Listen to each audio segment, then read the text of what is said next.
Imagine um momento em que toda a história da humanidade para. O barulho do mundo some. Um silêncio cai, pesado e cheio de expectativa. O céu se rasga. A própria realidade se parte para revelar o que está além. Um trono de luz viva, ofuscante, aparece. Sem sombra, só verdade. Seres angelicais ficam em formação silenciosa, testemunhas do ato final de justiça. Abaixo, um mar de gente se reúne. Toda a alma, despojada de status, exposta diante do trono. Sem hierarquia, sem esconderijo, cada um está sozinho, aguardando um acerto de contas final. Este não é um tribunal humano, é um tribunal divino onde a justiça é absoluta. O grande trono branco revela todas as verdades, sem apelações, sem defesas. Toda alma deve encarar o que realmente viveu. A natureza desse julgamento é assustadoramente clara. A justiça terrena é falha, mas aqui não existem brechas ou tecnicalidades. O padrão não é a lei dos homens, mas a santidade perfeita de Deus. Cada pensamento, palavra e motivo é medido contra essa retidão absoluta. Máscaras e personagens se desfazem. Só a verdade nua e crua permanece. Chega de chances, chega de súplicas. A graça terminou, a justiça começa. O juiz é incorruptível, imparcial e eterno. Os vereditos são finais, os destinos selados para sempre. Cada alma permanece totalmente exposta diante de um juiz que vê o coração. O tribunal final está convocado. A verdade será revelada. No centro, senta-se o juiz. Jesus Cristo, o Filho de Deus. Antes o Salvador gentil, agora revelado em plena glória e autoridade. Só ele combina empatia perfeita com justiça impecável. Sua autoridade é dada pelo Pai, sua sabedoria infinita. Sem júri, sem conselheiros. Seu veredito é final e irrefutável. Ele julga não por status ou aparência, mas pelo verdadeiro registro da alma. Nenhuma propina, súplica ou conexão pode influenciá-lo. Toda alma está em pé de igualdade, responsável por suas escolhas. A justiça aqui é impecavelmente justa, baseada na verdade imutável. O Rei dos Reis pronuncia a palavra final sobre cada vida. A visão de João revela um juiz tão santo que a terra e o céu fogem da sua presença. O universo se desfaz, incapaz de suportar sua majestade. A velha ordem, manchada, se dissolve diante da santidade perfeita. A face do juiz purifica toda a existência, um reset cósmico. A alma fica sozinha, sem ter onde se esconder, sem uma multidão para se misturar. Todas as defesas desaparecem. O poder que desfez o cosmos agora se concentra em cada vida. Orgulho e desculpas morrem. A sua autoridade é absoluta. O próprio universo testemunha a sua santidade suprema. Toda boca se cala, só a verdade permanece. O julgamento está marcado, apenas a alma e o seu Deus permanecem. Enquanto a criação se dissolve, uma nova realidade emerge. Livros são abertos diante do trono. São registros divinos, perfeitos e incorruptíveis, contendo cada momento de cada vida. Cada ação, palavra, pensamento e motivo é registrado com absoluta precisão. Nenhuma memória se apaga, nenhum detalhe se perde. Nada pode ser escondido ou alterado. Cada alma é confrontada com a verdade nua e crua de sua existência. Justificativas e racionalizações desmoronam diante dessas evidências. Ninguém pode contestar o registro. A consciência testifica. Toda pretensão é desfeita. Os livros revelam quem realmente fomos. Cada escolha é registrada. Os livros não mentem. O julgamento prossegue, baseado no registro infalível. Enquanto os livros de obras estão abertos, revelando a história completa de cada vida humana, outro livro, singular, é trazido à tona. Este livro é diferente. Não é um registro de feitos, mas um registro de nomes. É chamado de Livro da Vida do Cordeiro. Seu conteúdo não é um catálogo de esforços humanos, conquistas ou falhas. Em vez disso, este volume sagrado contém os nomes de todos aqueles que, durante suas vidas terrenas, depositaram sua fé em Jesus Cristo, o Cordeiro de Deus que tira o pecado do mundo.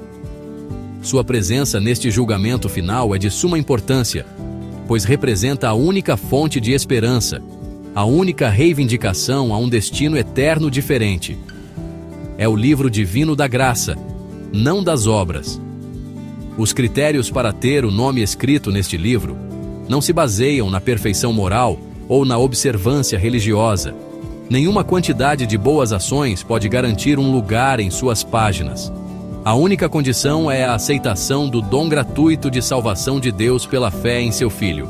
É um registro daqueles que se humilharam, reconheceram sua pecaminosidade e confiaram na obra consumada da cruz. Seus nomes foram inscritos não porque fossem dignos, mas porque se apegaram àquele que é digno. Este livro testifica uma transação de graça, onde a justiça de Cristo foi creditada ao crente, e seus pecados foram lavados por seu sangue. É a evidência máxima de uma vida perdoada. O contraste entre os livros de obras e o livro da vida não poderia ser mais nítido. Os livros de obras são um testemunho do esforço humano e de sua inevitável falha em atender ao padrão perfeito de Deus. São um relato detalhado do pecado, uma conta de dívida que nenhuma pessoa pode pagar por si mesma. Eles levam à condenação porque, como diz a Escritura, todos pecaram e estão destituídos da glória de Deus. O livro da vida, no entanto, é um testemunho da graça divina e de seu poder triunfante. Não lista o que fizemos por Deus, mas o que Deus, em sua infinita misericórdia, fez por nós através de Cristo. É o registro dos redimidos, o álbum de família dos filhos de Deus. A abertura deste livro singular representa o ponto de virada crítico no julgamento. Enquanto os livros de obras fornecem a base para a condenação, o livro da vida fornece a base para a isenção dessa sentença final. A pergunta decisiva para cada alma que se encontra diante do trono não será: quão bom você foi? Mas sim: seu nome está escrito aqui? Todo o destino eterno de um indivíduo depende da resposta. É a linha divisória final, a separação final entre duas eternidades. Este livro será o divisor entre a eternidade com Deus ou a separação eterna. Suas páginas guardam a chave para a comunhão eterna ou para a perda eterna. Com todos os livros abertos, as crônicas detalhadas de cada vida e o registro singular dos redimidos, o processo de julgamento atinge seu clímax. Os dois conjuntos de livros servem a dois propósitos distintos e, juntos, garantem um veredito que é perfeitamente justo e perfeitamente reto. Os livros de obras são consultados primeiro.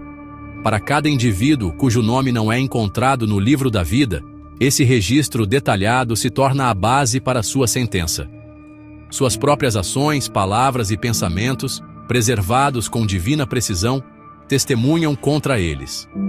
Não pode haver alegação de ignorância ou injustiça, pois a evidência é a sua própria vida, apresentada em sua totalidade.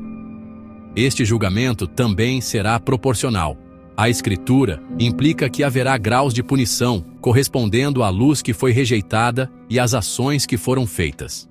A vida de crueldade depravada e a vida de indiferença farisaica resultarão na separação de Deus, mas a natureza desse estado eterno refletirá a vida que foi vivida. Os livros garantem que a sentença proferida seja precisamente adaptada à vida em questão. Isso demonstra a justiça meticulosa de Deus. Mesmo na condenação, ele não é arbitrário. Cada detalhe importa, e o veredito final será uma resposta exata e justa ao registro completo da rebelião de uma pessoa contra seu Criador. Então, chega o momento crucial: a busca dentro do livro da vida do Cordeiro. Para cada alma, a pergunta final é feita: seu nome está inscrito em suas páginas? Se um nome é encontrado, os livros de obras, com sua longa e condenatória lista de falhas, são efetivamente postos de lado.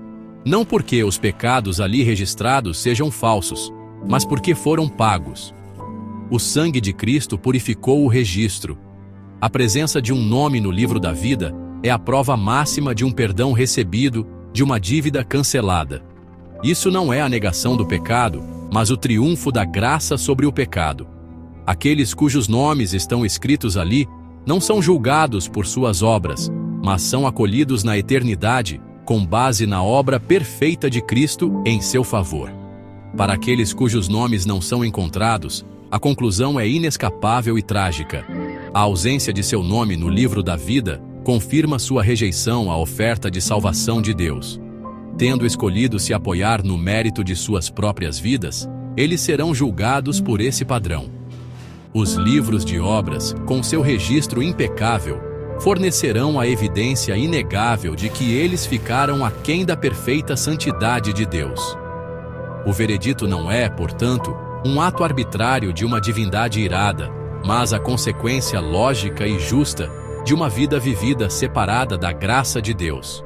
Os dois conjuntos de livros trabalham em conjunto para proferir um julgamento que está além de qualquer apelo ou questão, selando um destino eterno. A questão então surge com um peso imenso. Quem, especificamente, compõe essa vasta multidão parada diante do grande trono branco? Quem são essas almas, pequenas e grandes, convocadas das profundezas do mar e do pó da terra, para enfrentar este julgamento final e solene? As Escrituras deixam claro que esta assembleia é composta pelos não remidos de cada época da história humana. Inclui cada indivíduo que, durante seu tempo na terra, não teve seus pecados cobertos pelo sangue expiatório de Jesus Cristo. Este é o acerto de contas final para aqueles que viveram e morreram, sem serem reconciliados com Deus através da fé que Ele prescreveu. É uma reunião de todos que, por qualquer motivo, não tiveram seu nome registrado no livro da vida do Cordeiro. Esta imensa multidão é, tragicamente tão diversa, representando todas as possíveis origens e sistemas de crença que fogem da fé salvadora em Cristo. Aqui estão os abertamente ímpios, aqueles cujas vidas foram marcadas por rebelião flagrante, crueldade e um desrespeito descarado por Deus e pelo homem. Ao lado deles estão os autojustos, aqueles que confiaram em sua própria moralidade, seus rituais religiosos ou suas boas ações para salvá-los, acreditando que seus próprios esforços eram suficientes. Também presentes estão os zombadores e escarnecedores, aqueles que ridicularizaram abertamente a mensagem da cruz, que descartaram a noção de pecado e julgamento como fantasia primitiva e que viveram como se não houvesse Deus a quem eles devessem prestar contas. O riso deles agora silenciou diante desta terrível realidade. A Assembleia também inclui aqueles que foram simplesmente indiferentes. Eles não eram abertamente hostis a Deus. Eles simplesmente não tinham tempo para Ele. Suas vidas eram consumidas por carreiras, posses, família e ambições pessoais. Eles ouviram o chamado do Evangelho, mas continuamente adiaram uma decisão, sempre assumindo que haveria mais tempo.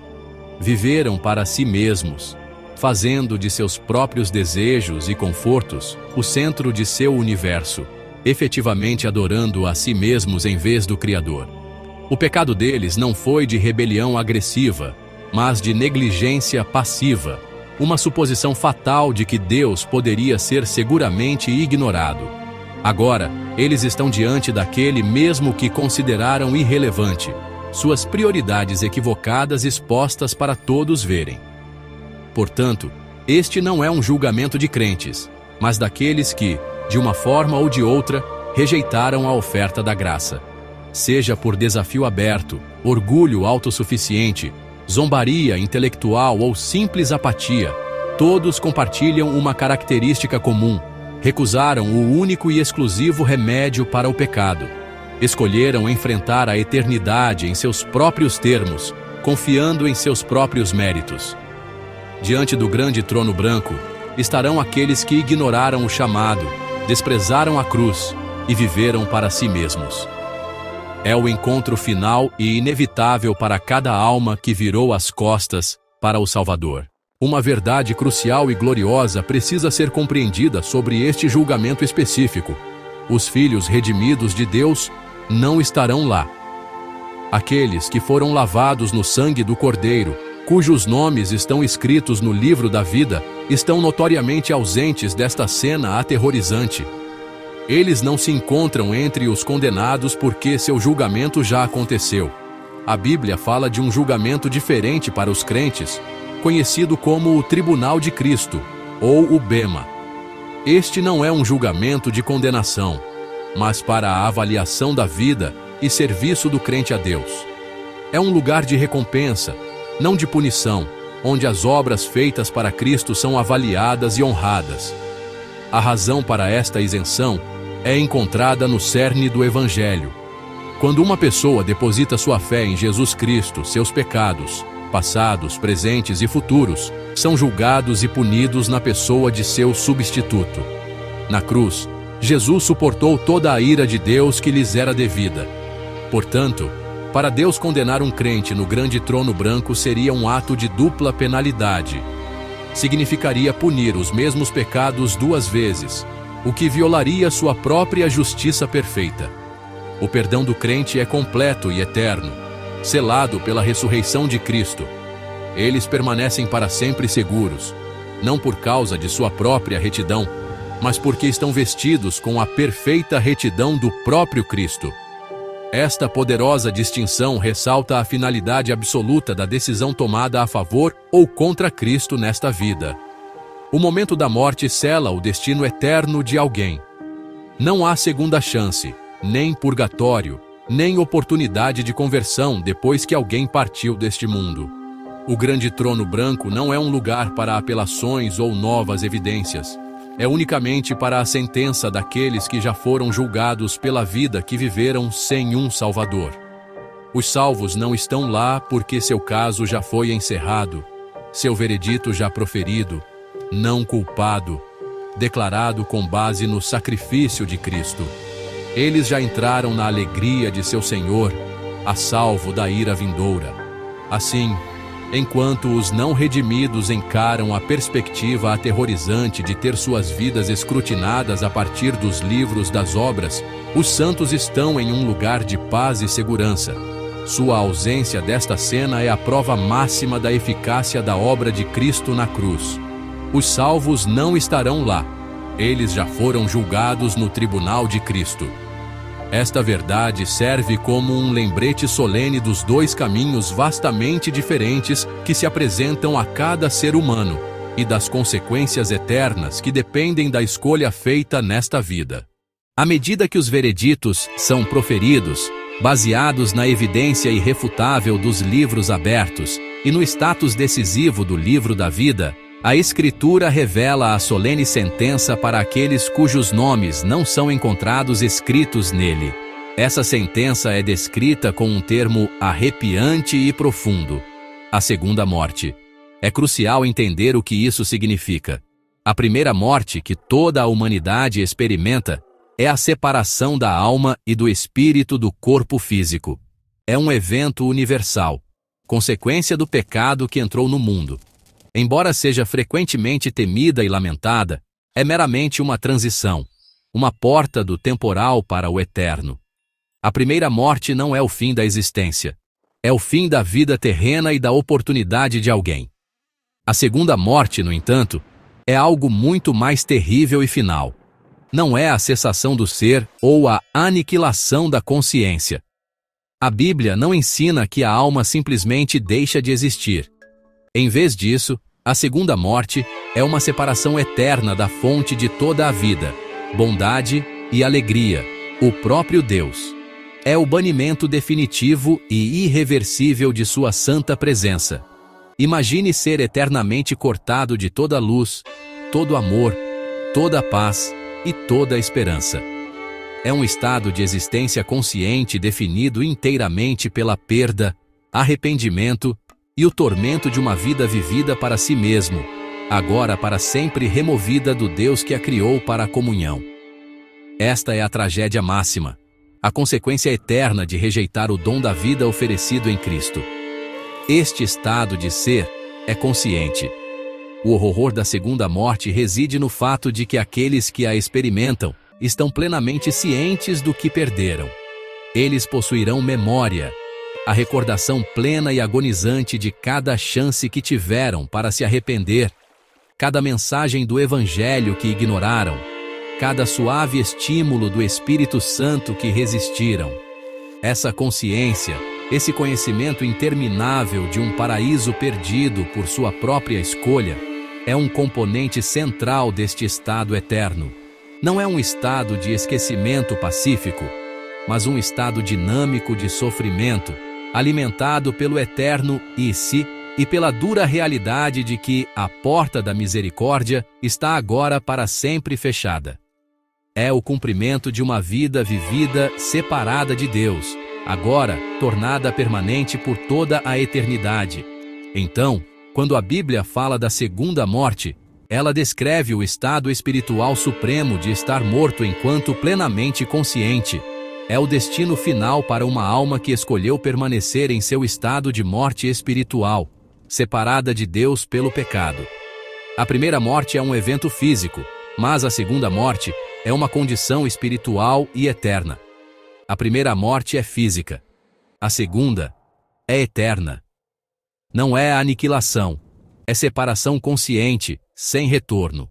Esta é a sentença final, o resultado derradeiro para uma vida vivida em rebelião contra seu Criador, uma separação que nunca, jamais será transposta. A Bíblia usa uma imagem terrivelmente vívida para descrever a localização e a natureza desta segunda morte. Apocalipse, capítulo 20, versículo 14, afirma: Então a morte e o Hades foram lançados no lago de fogo. Esta é a segunda morte. E o versículo 15 adiciona a consequência final: E todo aquele que não foi achado inscrito no livro da vida foi lançado no lago de fogo. Este lago de fogo é o destino final para tudo que é mau, rebelde e profano. É o lugar do castigo final não apenas para a humanidade não redimida, mas também para os últimos inimigos espirituais de Deus: Satanás, seus anjos caídos e até mesmo as forças abstratas da morte e do Hades. Ele representa a quarentena definitiva do pecado, um lugar onde o mal é contido e punido por toda a eternidade, garantindo que nunca mais possa manchar a criação de Deus. A imagem do fogo é usada em toda a Escritura para denotar o julgamento e a santidade purificadora de Deus. Ela fala de tormento, de sofrimento e de um estado permanente de angústia. Embora possamos lutar para compreender a natureza literal versus metafórica desta descrição, seu propósito é transmitir o horror absoluto de um lugar inteiramente desprovido da graça e bênção de Deus. É um lugar de tristeza inextinguível, escuridão profunda e arrependimento eterno. Seja qual for sua natureza precisa, é o lugar preparado para o diabo e seus anjos. Um destino nunca intencionado para a humanidade, mas que as pessoas escolhem ao rejeitar a única rota de fuga provida por Deus. A Escritura afirma que a morte e o Hades, os próprios conceitos de mortalidade e o lugar de espera dos mortos, são eles próprios lançados neste lago de fogo. Esta é uma declaração poderosa.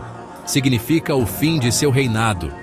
No novo céu e na nova terra que Deus criará, não haverá mais morte, nem luto, nem choro, nem dor. Ao lançar a própria morte no lago de fogo, Deus está demonstrando sua vitória final sobre cada consequência do pecado. Tudo o que está associado à velha ordem caída é consumido e contido, permitindo que uma nova criação floresça em perfeita retidão e vida eterna, sem ser perturbada pela memória ou ameaça da morte. Este ato final de julgamento, portanto, não é apenas sobre punição, mas também sobre purificação. É a remoção necessária e justa de tudo o que é antitético ao caráter santo de Deus, para que a eternidade possa prosseguir em um estado de perfeita santidade e alegria para os redimidos. A sentença é absoluta e sua execução é final. O destino de cada alma é selado com base em um único e crítico fator: e todo aquele que não foi achado inscrito no livro da vida será lançado. É a conclusão derradeira de uma vida vivida à parte da graça, um passo final e irreversível para uma eternidade de separação. A cena que se desenrola com o fim do julgamento final é de uma emoção profunda e avassaladora. Diante do grande trono branco, as incontáveis multidões, agora plenamente conscientes de seu destino eterno, reagem ao veredito que foi pronunciado. O ar, antes denso com tensão silenciosa e expectativa temerosa, agora está preenchido com o peso palpável de um destino selado. Não há mais esperança de indulto, nem chance de apelação. O tempo para discussões, desculpas e autojustificativas se desfez no esquecimento, deixando apenas a realidade dura e imutável da sentença. A justiça do juiz é perfeita e sua palavra é final. Para aqueles cujos nomes não foram encontrados no livro da vida, a percepção de sua perda eterna é um golpe esmagador e dilacerante. Imagine o leque de reações dentro dessa vasta assembleia de condenados. Alguns permanecem em estado de choque atordoado e silencioso. O orgulho e a arrogância que caracterizaram suas vidas terrenas foram completamente quebrados, substituídos por um desespero oco e sem palavras. Eles se confrontam com a verdade inegável de suas próprias escolhas e a tolice de sua rebelião, e não há mais nada a dizer. Outros são tomados por uma agonia que não pode ser contida, suas vozes se elevando em gritos de angústia e arrependimento desesperado. A compreensão plena do que foi perdido, uma eternidade de alegria, paz e comunhão com Deus, desaba sobre eles com uma força insuportável. Isso não é apenas decepção, é o tormento de uma perda cósmica irreversível e auto-infligida. Este é o momento derradeiro da verdade, onde cada alma se confronta com a vida que viveu em sua forma crua e sem adornos. Os livros foram abertos e seus conteúdos testemunharam contra eles com precisão infalível. O veredito não é um decreto arbitrário de um tirano distante. É a consequência justa e lógica de uma vida inteira dedicada a desprezar o amor e a autoridade de seu Criador. Eles escolheram ser o dono do próprio nariz, o Deus de suas próprias vidas, e o veredito simplesmente confirma sua escolha, tornando permanente a separação de Deus que eles preferiram na terra. A cena é de uma tragédia indescritível, o ápice de bilhões de escolhas individuais de viver longe da única fonte de verdadeira vida. O grande trono branco não falha. O momento não é apenas de ira divina, mas de retidão divina sendo perfeitamente cumprida.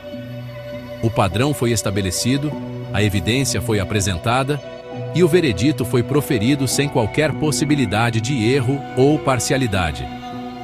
O grande trono branco não falha, enfatizando a certeza absoluta e a integridade deste julgamento final, um processo que leva toda a história humana à sua conclusão justa e reta. A realidade sóbria deste julgamento final serve como mais do que apenas uma profecia futura, é um clamor urgente e apaixonado para a geração presente. O tempo para garantir o nome no livro da vida não é depois da morte, nem no momento do julgamento, mas agora, nesta vida. Hoje é o dia da salvação, o período de graça em que a porta da misericórdia permanece escancarada. O convite para receber perdão e vida eterna através da fé em Jesus Cristo ainda se estende a todos que o ouvirem. O propósito desta revelação não é paralisar com medo, mas despertar da apatia para impelir uma decisão antes que a oportunidade se vá para sempre. Precisamos entender que as escolhas que fazemos hoje têm reverberações eternas. Quando chegar aquele dia final e os livros forem abertos, toda a economia da graça terá se encerrado. Não haverá mais altares para correr, nem mais orações por misericórdia, nem mais cultos para frequentar, e nem mais intercessores para rogar em favor de alguém. A era da Igreja, a era do Espírito Santo agindo com a humanidade, terá terminado. A finalidade daquele momento é absoluta. A única coisa que importará, então, é se o nome de uma pessoa já está escrito no livro da vida. A oportunidade de tê-lo inscrito é um presente desta era presente, uma oferta por tempo limitado de um Deus amoroso que deseja que ninguém pereça. Portanto, a mensagem do grande trono branco é um chamado à ação. Ela nos impele a examinar nossas próprias vidas, a fazer a pergunta mais importante: estou pronto para encontrar o juiz? O chamado é para viver hoje como alguém que já foi perdoado, como alguém que fugiu para a cruz em busca de refúgio. É um chamado para abraçar o perdão oferecido através do sangue derramado de Jesus Cristo, o único sacrifício que pode purificar uma alma e satisfazer as exigências da justiça divina. Apenas aqueles que são lavados nesse sangue, que são cobertos pela justiça de Cristo, estarão isentos de comparecer perante este terrível trono de julgamento. O caso deles foi resolvido na corte da graça, não na corte das obras. Este é o clamor final e retumbante. O grande trono branco é um encontro inevitável para todos que rejeitam o Salvador, mas não precisa ser o seu destino. A escolha é clara, as consequências são eternas e o tempo para decidir é agora. Não espere até que os céus se rasguem, o trono seja estabelecido e os livros sejam abertos. Até lá será tarde demais, porque quando os livros forem abertos, não haverá mais altar, adoração ou intercessão. Apenas julgamento. Viva hoje como alguém que já foi perdoado, porque somente aqueles lavados pelo sangue não comparecerão perante este trono.